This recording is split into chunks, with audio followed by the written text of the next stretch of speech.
এবং আমরা গোটা দেশবাসী আজকে অভিভাবক। তো সেই হিসাবে আমরা সবাই উদ্বিগ্ন, আমরা সবাই দোয়া করি যেন আমাদের প্রিয় নেত্রী তিনি যেন আবার সুস্থ হয়ে আবার আমাদের মাঝে আসতে পারেন। তাই তার মামলায় জড়িত করেছে। যদি আমরা না যেত মিথ্যা মামলায়, তাহলে তার লিভার ট্রান্সপ্লান্ট, তার লিভারের যে সমস্যা। Bashundhara public school and college 2026 শিক্ষাবর্ষে ভর্তি চলছে।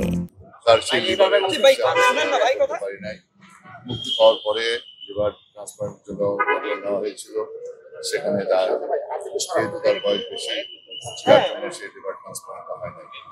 লিভার সিস্টেমে এটি সবচেয়ে কঠিন রোগ, প্রায় তাকে খুব কষ্ট দিচ্ছে।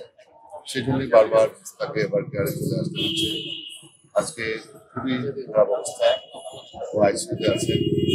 আমরা সবাই উদ্বিগ্ন, মাথার মধ্যে আছে গোটা জাতি সিসিউতে আছে এবং সবাই আমরা গোটা জাতি উদ্বিগ্ন।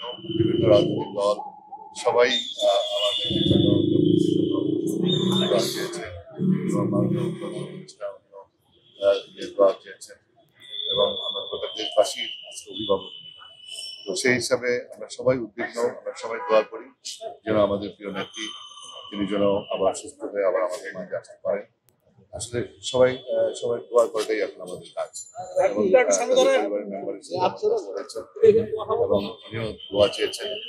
আমাদের একমাত্রই এখন আবেদন গোটা জাতির কাছে যে আমাদের প্রিয় নেত্রী দেশের জন্য যিনি গণতন্ত্র উদ্ধার করেছেন, জয়যুদ্ধ আন্দোলন করেছেন, অনেক দীর্ঘ লম্বা ইতিহাস, সেই আমাদের প্রিয় নেত্রী সুস্থ হয়ে আবার আমাদের মাঝে আসে, এটাই আমাদের আবেদন। মেডিকেল